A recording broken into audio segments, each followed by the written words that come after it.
Commodity market की पाठशाला में आज हम चर्चा करेंगे कमोडिटी के वो मेन फैक्टर्स जिनकी वजह से कमोडिटी प्राइसेस में इफेक्ट आता है। इसमें सबसे पहला फैक्टर है वो है सप्लाई एंड डिमांड। जब किसी कमोडिटी की सप्लाई इंक्रीज होती है या उसकी डिमांड डिक्रीज होती है तो उस केस में कमोडिटी प्राइसेस में वीकनेस देखने को मिलती है। ऑन द कॉन्ट्ररी, जब किसी कमोडिटी की सप्लाई डिक्रीज होती है या उसकी डिमांड इंक्रीज होती है तो उस केस में कमोडिटी प्राइसेस में स्ट्रेंथ देखने को मिलती है। सेकेंड फैक्टर है वो है currency movements. Normally commodity US dollar में कोट होती है, तो इनकेस यूएस डॉलर में अगर शार्प राइज देखने को मिलता है तो इसका इम्पैक्ट कमोडिटी प्राइसेस में नेगेटिव होता है। थर्ड फैक्टर है वो है जियोपॉलिटिकल टेंशंस।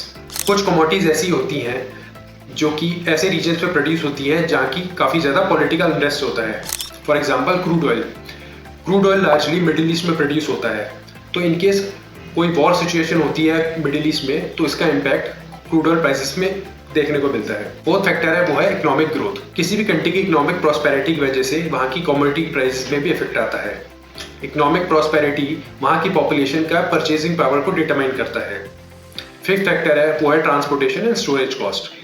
तो अगर किसी कमोडिटी की ट्रांसपोर्टेशन स्टोरेज कॉस्ट बढ़ती है तो उस कमोडिटी की कॉस्ट ऑफ प्रोडक्शन इंक्रीज होती है, जिसकी वजह से उस कमोडिटी के प्राइस में स्ट्रेंथ देखने को मिलता है।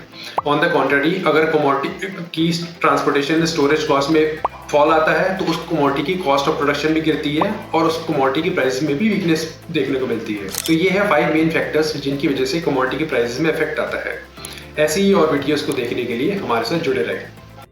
Investment in securities market are subject to market risks. Read all the related documents carefully before investing.